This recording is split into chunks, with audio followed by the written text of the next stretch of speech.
The Host, a 56-minute long film and a really good creep fest. I heard it be referred to as a cross between Paranormal Activity and Blair Witch, and I couldn't agree more.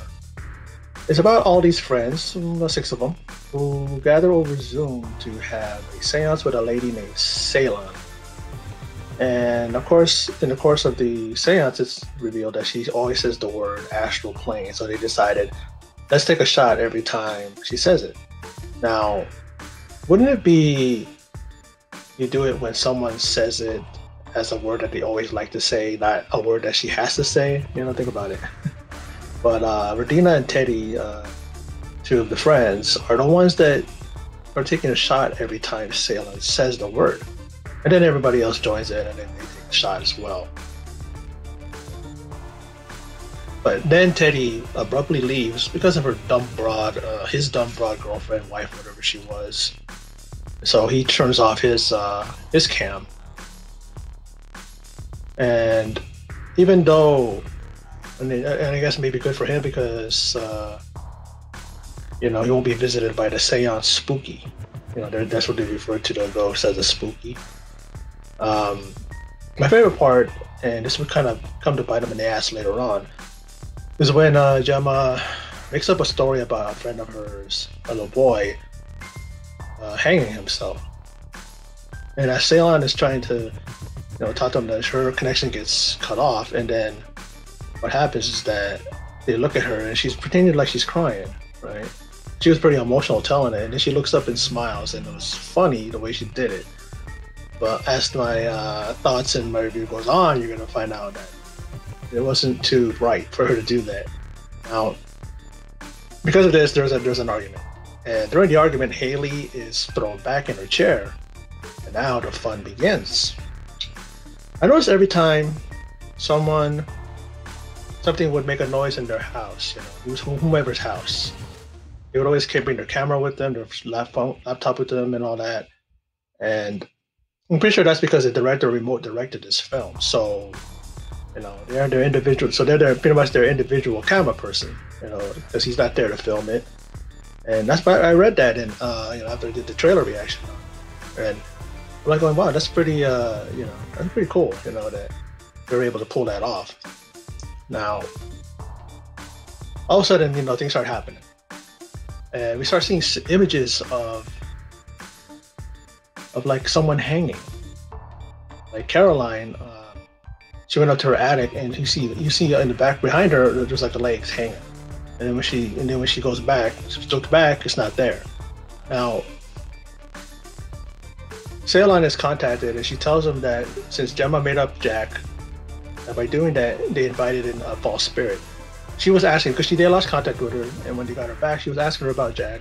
Maybe you could talk to the person, and she was told it was fake, the story. And she said that by doing that, like I said, they invited a false spirit or a demonic one. The question that Ceylon is telling them to ask her, and it only agitates the spirit. No matter what they try, it's no use.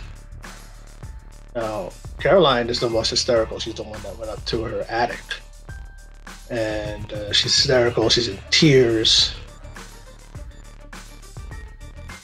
And then suddenly, as they begin leaving, they think that they ask them some more questions. They think it's cool, everything's fine. They appease the spirit, whatever.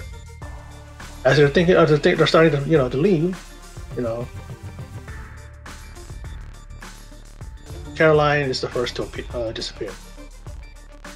Then Emma, one of the friends, she experiences trouble and appears to be lifted in the air. Radina's boyfriend just falls from the ceiling. She's hysterical, looking around because things are happening at her place. He falls to the ground dead. And then she's running around, she's, hysterical, and then she appears to be killed. All of a sudden you hear her voice and you just hear her scream, and then boom, that was it. And then Caroline, later on you see her, because in the background she has some clever thing where she filmed herself, so she had a background where she's walking back and forth. They see that and they think that's her, they're yelling out to her, and then I forget who it was, maybe it was Haley, goes, oh, that's her background and stuff. And then all of a sudden you start seeing her slamming her face, Caroline, into the desk. And she's all bloody and she's asking for help, and then she's dead. And then Haley is thrown off her chair. And this is the part where I said, reminded me of Paranormal Activity. He's like dragged backwards, and then the door shuts. And we all remember that scene from Paranormal Activity. Exact thing, pulled out, door slams. Don't know if it's an homage or is this their way of putting it in their film, but either way, it's pretty effective. Now, Jemma then storms out of her place and is running away as her connection goes out. Like they lost connection with her. Every time you see lose connection to them, all you see is the cameras of those who are still around. And as if they logged off. Teddy logs back in and doesn't know what awaits him. And he gets visited by that very spirit, and his GF or wife, whoever she is hanged in midair. And this place has disappeared. I mean, that's the thing I saw in the trailer where someone was just lifted in the air, and then all of a sudden, the neck snaps, and she just gets dropped into a pool below. And then off in the distance, he hears his music box and is thrown back and killed by literally being burned alive. And at this point, Emma's the only one that's left. She's all who's left. And in one creepy scene, because she's looking off in the distance, right next to the doorway, and she takes a blanket and throws it, and then it falls and it drapes over a form. And that was really creepy, man, because it's just like, it's the way it did it. She threw it up and all of a sudden, boom, it's, like someone's doing a damn, the old-fashioned ghost, old-fashioned ghost costume. The only thing they didn't have was holes cut in the thing, but that was just creepy as fuck, And then she goes running and is thrown through a table, a la a tables match in wrestling, and she's dead. Jemma arrives at Haley's through a window. You see glass shattering inward, and then it's her coming in. And as she's looking around, she's blasted by a wine bottle that flies off the table, hits her. I'm thinking she's dead. But then we see her, and then she struggles to get up, but she gets up.